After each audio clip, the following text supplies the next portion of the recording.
You measure a society by the status of the lowest people. So if you're living in a society in which there are people who still don't have houses and still don't have access to clean water and sanitation, that is the measure of how advanced your society is.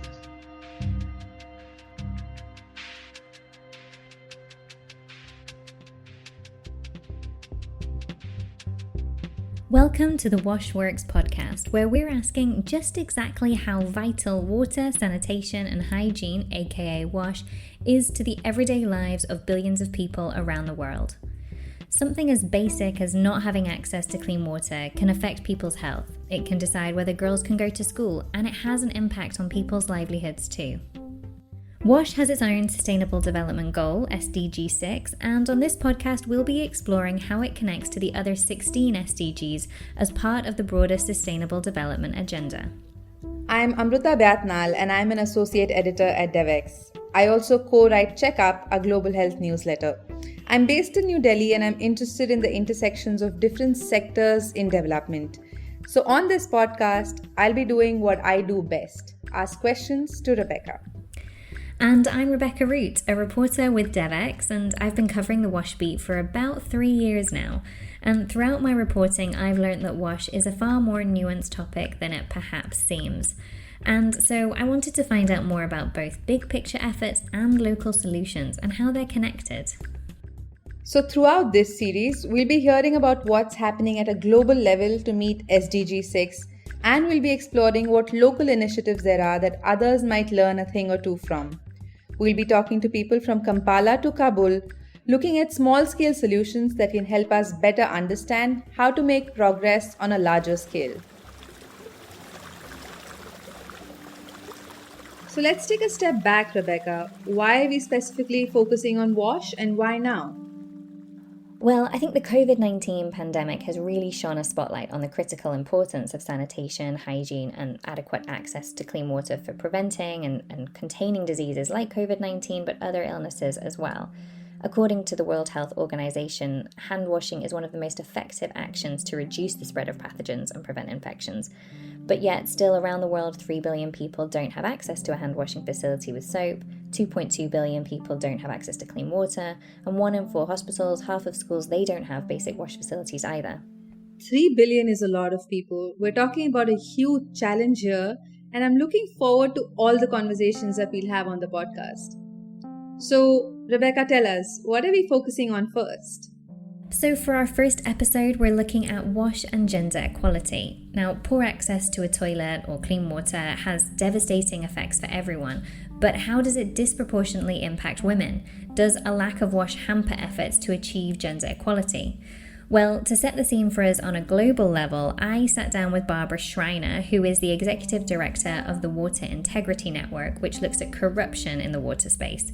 And I wanted to find out from her how WASH disproportionately impacts women and girls and what needs to be done to just better protect them.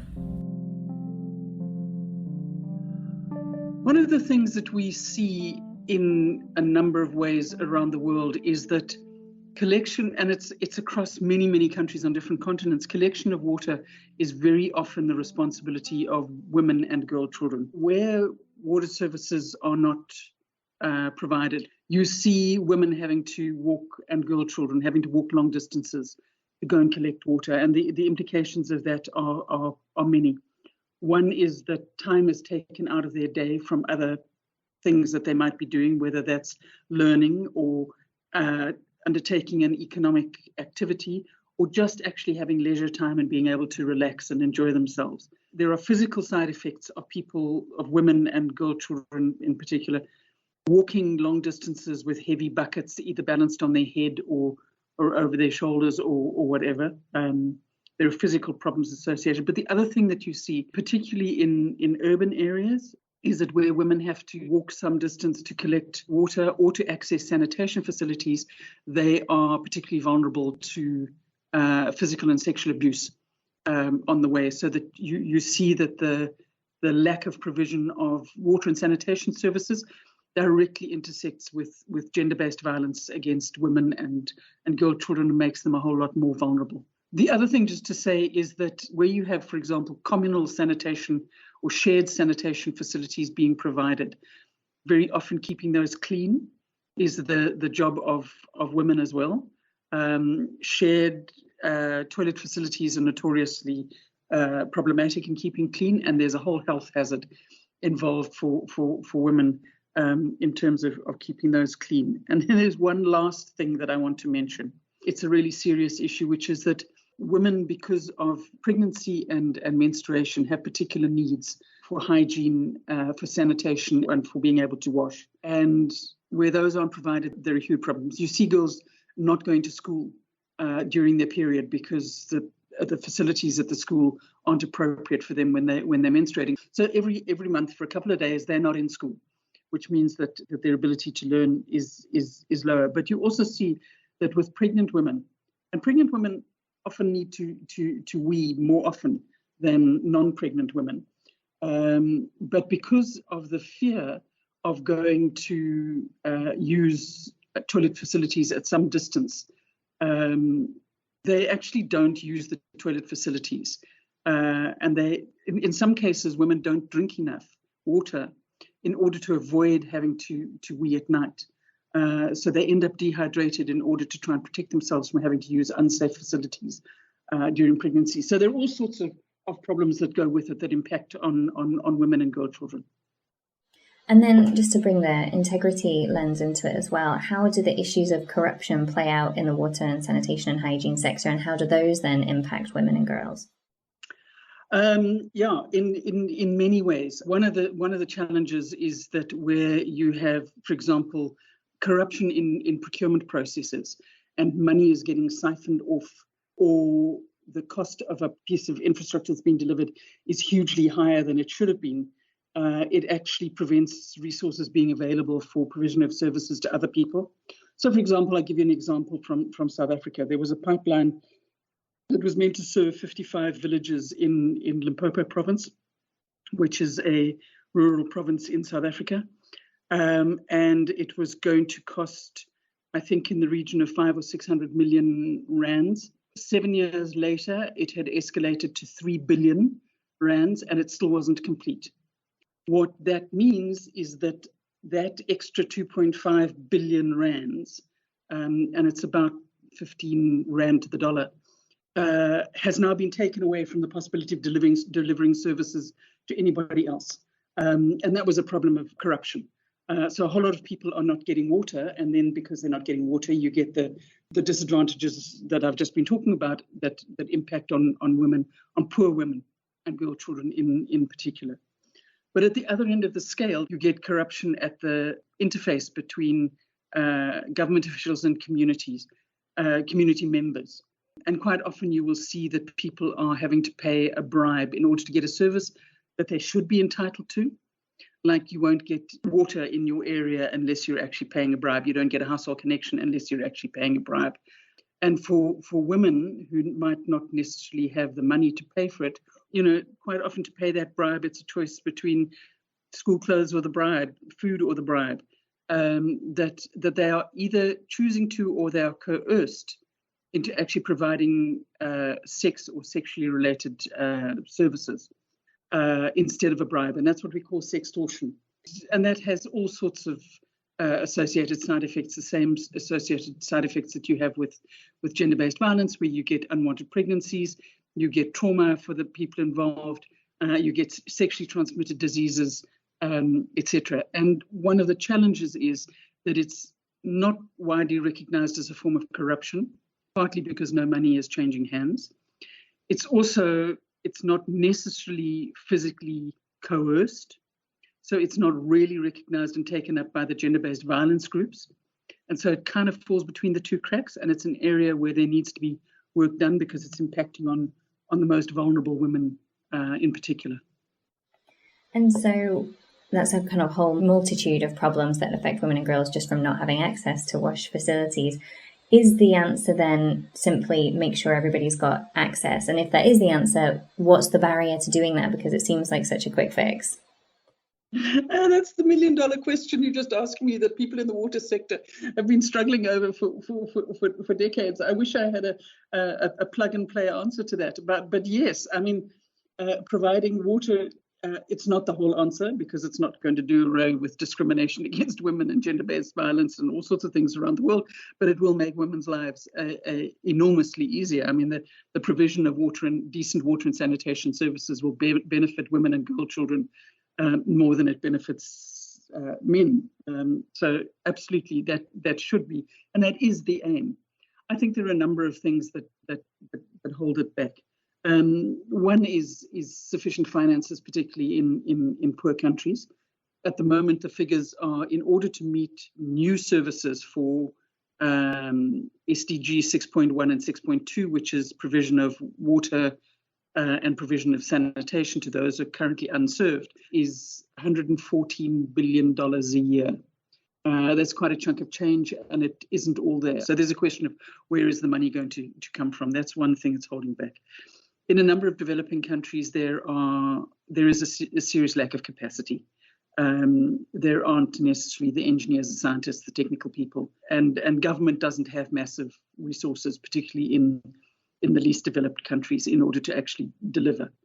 Corruption is playing a part in it, so that the resources that are there are not well used. But I also think that in some respects, political economy influences it, in the sense that the most marginalized aren't necessarily powerful groups that are going to be able to sway where the money goes to, etc. We've been doing some work around looking at informal settlements. If you look at cities around the world, you're looking at growing informal settlements, you're looking at increasing migration into cities, and a lot of the people in developing countries are ending up in informal settlements. And there's a lot of talk about how difficult it is to provide services in informal settlements. Maybe the land doesn't belong to the state, or whether it's privately owned land. But actually, I'm firmly convinced that if there was a real desire to provide water to people in informal settlements, it could be done. It can be done. We know it can be done. We know there are ways of doing it if the commitment is really there. But what you see is a sense of people in informal settlement. They're illegal settlements. The people in the settlement are illegal. And so there isn't a passionate commitment in many places to actually provide water to the. It's there. I'm being brutal, but I think it's there in the speeches and the policy, but I don't think it's necessarily there in the commitment on the ground. And so how do we change that? I mean, I think we need to rethink how we see communities, that they're agents of their own change, and engage with them as partners in the process. And that includes very much engaging with women, who I think are very strong agents for change. In some places, that might mean that you need to engage with women separately from men to enable them, because there are still many places in this world where if you hold a joint meeting of women and men, the women won't necessarily speak with any sense of comfort. So it may be that you need to have specific separate sessions with women to find out solutions and work with the communities themselves to find the solutions that will be sustainable and will work. I think that those of us who are in the water sector need to keep pushing this issue, and I think communities themselves have to find ways to organize and to mobilize. And ultimately, I guess, if that's not being listened to, communities need to take to the streets. If that's what's going to be listened to, you know, I think it was Mandela, but I may be wrong, was talking about, you know, you measure a society by the status of the lowest people, not by the status of the highest. So if you're living in a society in which there are people who still don't have houses and still don't have access to clean water and sanitation, that is the measure of how advanced your society is, not the fact that there might be people who are living in mansions and have everything. Until everybody has the basics, you cannot say that you're actually a just society. And that, for me, is a critical measure that we need to understand. And are there any kind of top tips or recommendations that the Water Integrity Network has for engaging policymakers, decision makers, when it comes to advocating for change in the wash space? I think one of the things is that quite often you need to engage with people on the basis of what the particular conditions are in a particular area. I think one of the things for WIN out of our experience is that actually it takes time to build a relationship of trust.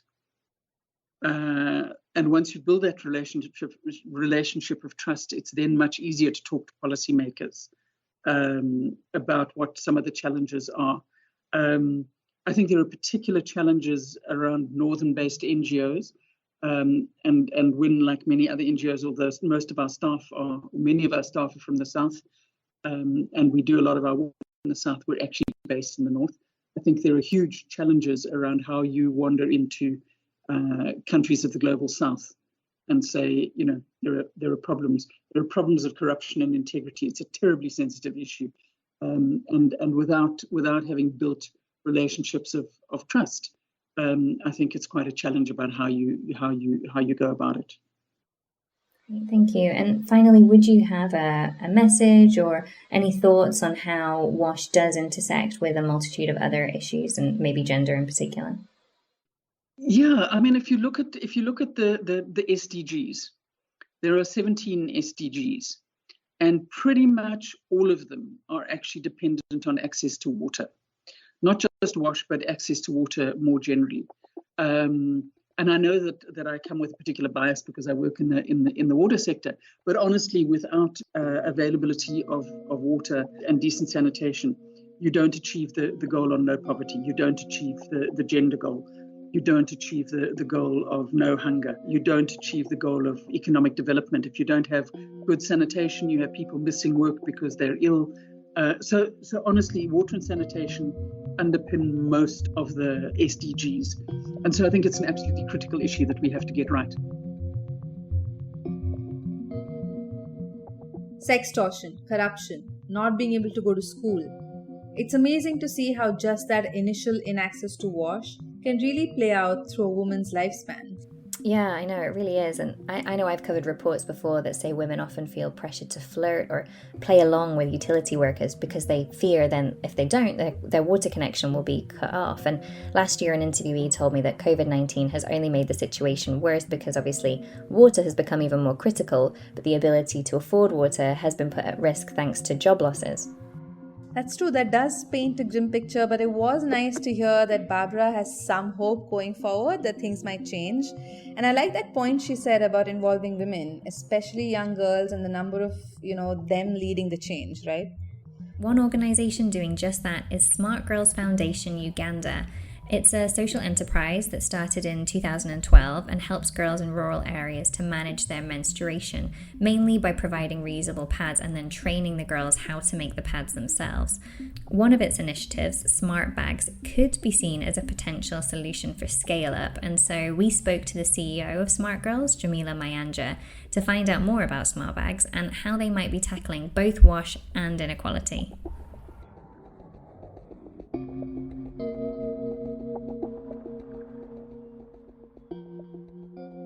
At Smart Girls, we empower girls and women to live a healthy and economically sustainable lifestyle. We do that in different programs, but one of our biggest programs is the Smart Bags for Girls, where we try and help young girls who literally miss 8 days of school because they're in their menstruation period, and this is because they lack what to use during their menstruation period, or they do not have convenience if they've been given reusable pads to use them while at school, or they don't have access to water. And the Smart Bags for Girls is an innovation I innovated to try and make sure young girls stay in school despite them being in their menses, and they're healthy and well sanitized during their menstruation periods. We make these bags through our other program called the Girls with Tools, where we train girls in male-dominated skill sets, but some we also add tailoring. So we give work to young women in slum areas who are survivors of gender-based violence, who are getting out of sex work. So we give employment to those women. So that the bags are made by women for the girls in school. We make sure when we're giving out the bags, how the bag is designed, we recycle plastic to make it waterproof. It has a component where the young girls can carry their unused reusable pads. And when they get to school and they don't have access to water, or they don't have where to dispose, maybe at the disposable pads, or they don't have water where to wash the reusable pads, there's a dry component where they can carry these pads back home, so that they can be able to conveniently wash them and be in full hygiene. With that same bag, we add a solar panel that if they're leaving very early to school, the solar panel charges a light, a detachable light, that lights them on their way to school. And even when they get back home, because there's a lot of load shedding in rural areas, electricity shedding, the solar helps charge that light to help them read their books at night.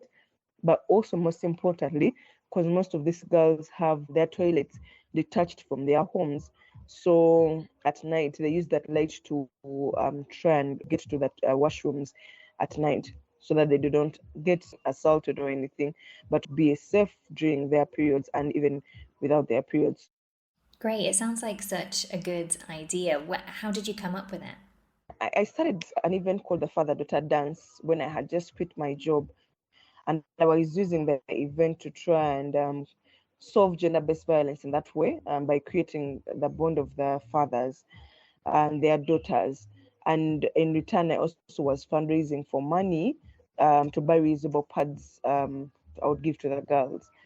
And the event ran for 3 years, and it was very successful. We gave the young girls reusable pads.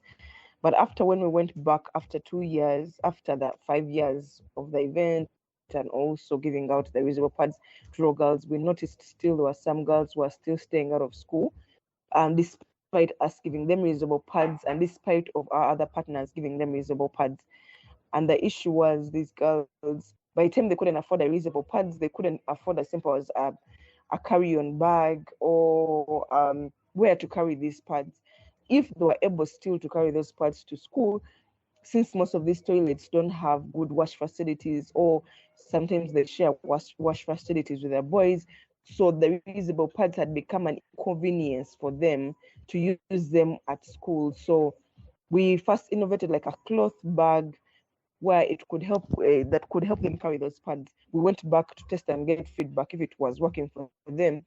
It was working moderately, but still, Uganda being a rainy season, when they would put content in their bag and they would walk to school, and it rains, all the content would get wet.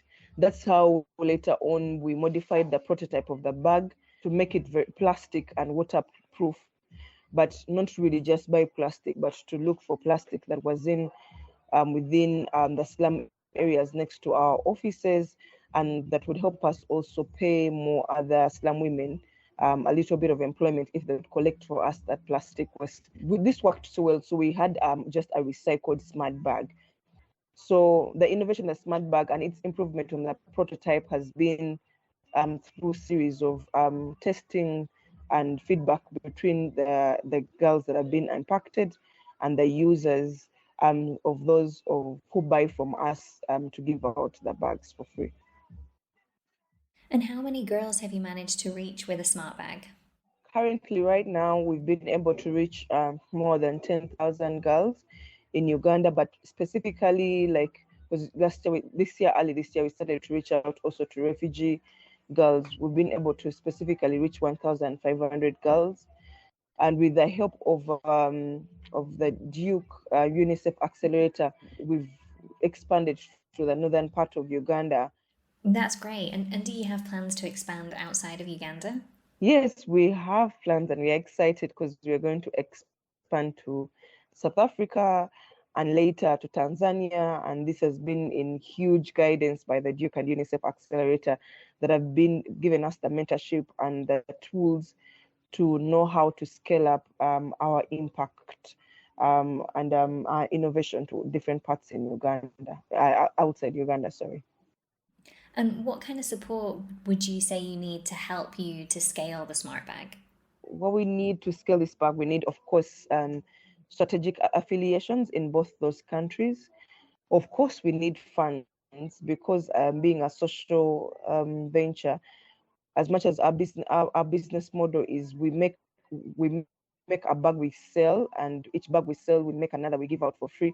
But since we're going to new countries, we're looking for funds to try and able to establish ourselves in those countries, but also most importantly to work with strategic partners that can help us be able to sell those bags within South Africa and Tanzania, and we return with each bag we sell in those countries. We make another, we give out for free in Uganda. Great. And finally, this particular episode is about how water, sanitation, and hygiene kind of intersects with gender equality and women and girls' rights. How do you see those two issues intersecting?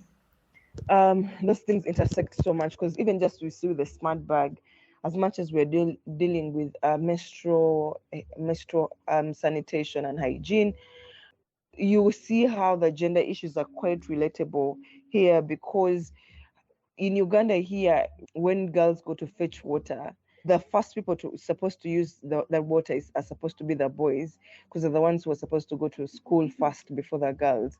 And yet, ideally, when you think about it, at the time of the month, in the menstruation period, a girl needs to be fully in high hygienic mode, and yet she's the one who gets droplets of that water. And when it comes to wash facilities in school, the toilets of women have to have more access to water. It ceases to be a huge problem for young girls here in Uganda, access to water, and mostly when they really need that water during their menstruation period.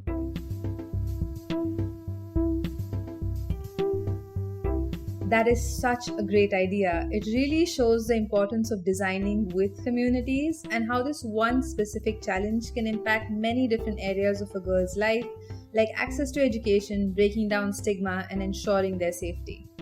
Yeah, well, hopefully others can learn from Jamila's work, but of course I'm sure that's just one of many local solutions out there that are improving these dual issues of gender equality and then wash access. Definitely, and I'd encourage our listeners to let us know of other innovative solutions that they're hearing about. Of course, all those big calls to action around increased funding and political will are important, but it's also helpful to hear of local tailor-made solutions having an impact. Yep, you can let us know on Facebook, Instagram, or Twitter using the hashtag WashWorks, or you can visit our broader WashWorks series, which you'll find at washworks.devx.com. But that is it for this episode. We will be back in 2 weeks' time, though, with a look at wash and health. So thank you for listening.